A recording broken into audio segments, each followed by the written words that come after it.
This is what people don't ever see on MNS now that they should check out. To isolate this rogue, apartheid, genocidal, maniac, serial killing, pathologically lying state, isolate it, shame anyone who goes there, academics, celebrities, politicians, and they've been exposed for what they are. And Zionism's on its last leg. It only exists by the weight of its propaganda, and that propaganda's collapsed entirely. The world sees Israel for what it is, and it can't last for long in its current state. You cannot expect change in a society this far gone. It is full-throated fascist. And that's why they act the way they do, with full, total impunity, because they have no humanity left. This is a society so far gone with protection of a military empire, with hatred in their hearts. And we're seeing essentially the Fourth Reich today, marching forward, and there's no allied forces coming to save us. The Israeli Knesset just passed a law allowing the execution of Palestinian prisoners, but not Israelis. This is the true face of apartheid Israel. But this is nothing new. I saw this firsthand when I was in Israel back in 2016. Full-throated fascism. You can't deal with these people. There's no need to try. There's no need to talk to them. There's only one way, like, I would carpet bomb them. You would carpet bomb them? It's the only way you could deal with it. I didn't realize this. I didn't realize how viscerally, grotesquely genocidal Israelis were. How openly fascist they would be to anyone. Jews shouldn't marry Arabs. Shouldn't marry Arabs. Why do you feel strongly about that? Because Jews is a special nation that God gave it to the Jews. We don't want the Arabs to be here. They knew that they were on camera. That's what's so alarming to me, too. I wasn't trying to hide. I wasn't doing gotcha journalism. I was going up with a camera and saying, generally, what do you think about the situation? I think Israelis have to take over, and they have to kick them away. I was so horrified and alarmed at the genocidal rhetoric that was being espoused. Every single person, for every generation, every walk of life, they wanted ethnic cleansing.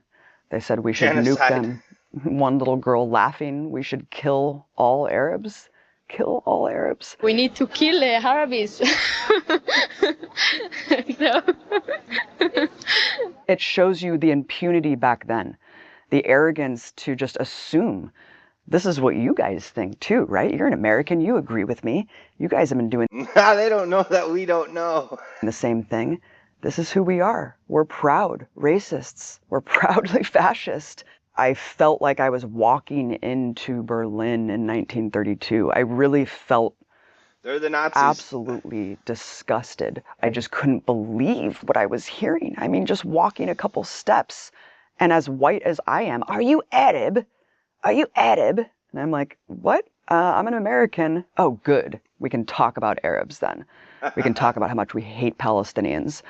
I saw the writing on the wall back then. I saw that there's no hope from within Israeli society. I went to rallies where they were calling to kick all the refugees out. You know, these were things that we're told Israel's a safe haven for Holocaust survivors, for genocide survivors. Well, why are all the African refugees put out in the middle of the Negev desert into a concentration camp? Why don't they want any African refugees there? They tokenize Ethiopian refugees, but then they make them take Depo-Provera birth control because they don't want them to reproduce. This is the nature of Israeli society. It's an ethno-state, and it's built on supremacy and hate, because that's what Zionism is. How many civilians have been killed in Gaza, from what you know? Who gives a shit?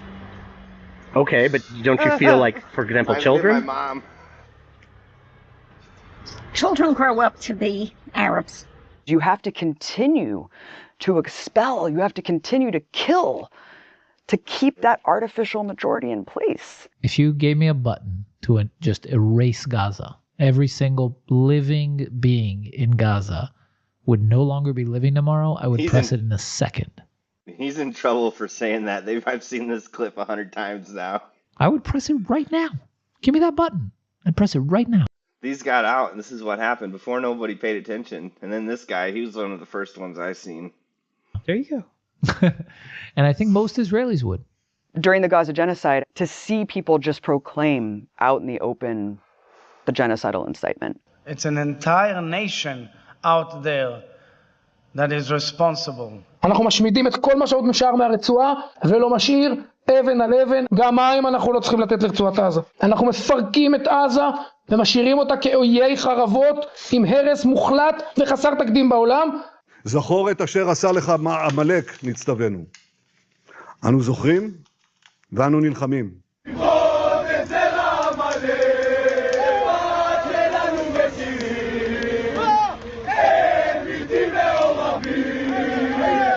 It was heinous and horrifying, but finally people saw Israel for what it is. It's all been exposed. They're not hiding anymore. כל ילד, כל תינוק בעזה הוא אויב. אני רוצה להעיף אותם, להשמיד אותם עד האחרון בהם. אם מעזה אתם תמשיכו לרעוב, תמשיכו למות, הבתים שלכם ימשיכו להישרף. אני לא חושב שיש מישהו במדינת ישראל, בארץ ישראל, שצריך לרחם על העזתים האלה. לא על מבוגרים, לא על קשישים, לא על צעירים ולא על ילדים. מבחינתי שירעבו למוות, מה אכפת לי מהם? אנחנו שורפים להם את הכפר. זה טוב שאנחנו שורפים להם את הכפר. Israel's propaganda is not working anymore because for the first time, Palestinians have been able to just show us the unvarnished truth of the reality that they endure on a daily basis. We see the settler terrorism. We see the people getting mowed down for doing nothing. We see the crimes every single day. You cannot hide genocide from us. So the propaganda has become cartoonish. I'm very puzzled by the constant concern which the world is showing for the Palestinian people and is actually showing for these horrible, inhuman animals. It's inverted just everything that we know to be true. Black is white, up is down. It's the most moral army in the world. We're a benevolent empire spreading human rights and democracy. Who the hell believes this anymore? Not so me. It's become silly. It's become absurd. The Israelis today is saying that Hamas use Palestinians as human shields. Do they? Killing the victims, then blaming the victims for killing themselves. I mean, what is this logic? They infantilize us. They treat us like children. This is a genocide happening in front of our eyes. We have, that word is, as you know, incredibly emotive, and the Israelis, as you know, will be saying that they are targeting Hamas only. It's become so obvious that we're being dictated to, that our reality is curated by tech overlords who are profiting off the infrastructure of genocide, of the surveillance of our lives. All of these things are interconnected. So the propaganda doesn't work anymore. It's too infantilizing and stupid. One day after describing it as a tragic mishap, Israel has now claimed a deadly double strike on a Gaza hospital was prompted by the discovery of a Hamas camera. A Hamas camera is why they blow up journalists at a hospital? Because they have a camera that was belonged to Hamas? I mean, it just makes corporate media journalists and establishment journalists look like buffoons, doesn't it? For towing this absurd propaganda that's so hollowed out and childlike. They should be ashamed of themselves. We have some really disturbing new information out of Israel. The Israeli Prime Minister's spokesman just confirmed babies and toddlers were found with their heads decapitated.